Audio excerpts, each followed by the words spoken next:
तर पिंपरी चिंचवड शहरात मुसळधार पाऊस सुरू झालेला आणि शांतीनगर इंद्रायणी नगर हा जो रोड आहे आणि टेल्को रोडवरती मोठ्या प्रमाणात पाणी साचलेलं आहे। पाणी साचल्यामुळे महापालिकेच्या नालीसफाईची आता पोलखोल झालेली आहे। अगदी काही काळ पडलेल्या पावसानंतर रस्त्यांवरती मोठ्या प्रमाणात पाणी साचायला सुरुवात झालेली आहे। ज्या रस्त्यांवरती इतर वेळेला मोठी वाहतूक असते, रहदारी असते, ट्रॅफिक बघायला मिळतो, त्या रस्त्यावरती आता पाणी साचल्याचं सध्या चित्र आहे। पिंपरी चिंचवडमधली सगळी दृश्य शांतीनगर इंद्रायणी नगर रोडवरती मोठ्या प्रमाणात पाणी साठले, त्यामुळे पालिकेच्या नाले सफाईची आता पोलखोल झालेली आहे।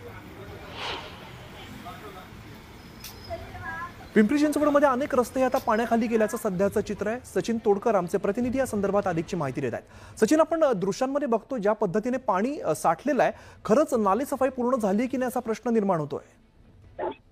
आम्ही खरं तर काही वेळापूर्वी थोडासाच पाऊस झाला होता, मात्र थोड्याशा पावसाने पिंपरी चिंचवड शहर असेल, हिंजवडी असेल, भोसलेवाडीचे परिसर असेल, या सर्व परिसरामध्ये मोठ्या प्रमाणात पाणी साचलं होतं।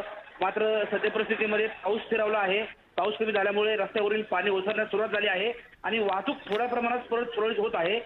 ही सर्व परिस्थिती जर पाहिली तर पिंपरी चिंचवड महानगरपालिकेकडनं जो दावा करण्यात येत होता नालेसफाईचा किंवा नालेसफाईसाठी ज्या नियोजनाच्या बैठका घेतल्या जात होत्या, त्यातील जे नियोजन केलं होतं त्या नियोजनाचा पूर्ण फज्जा उडलेला पाहायला मिळत आहे।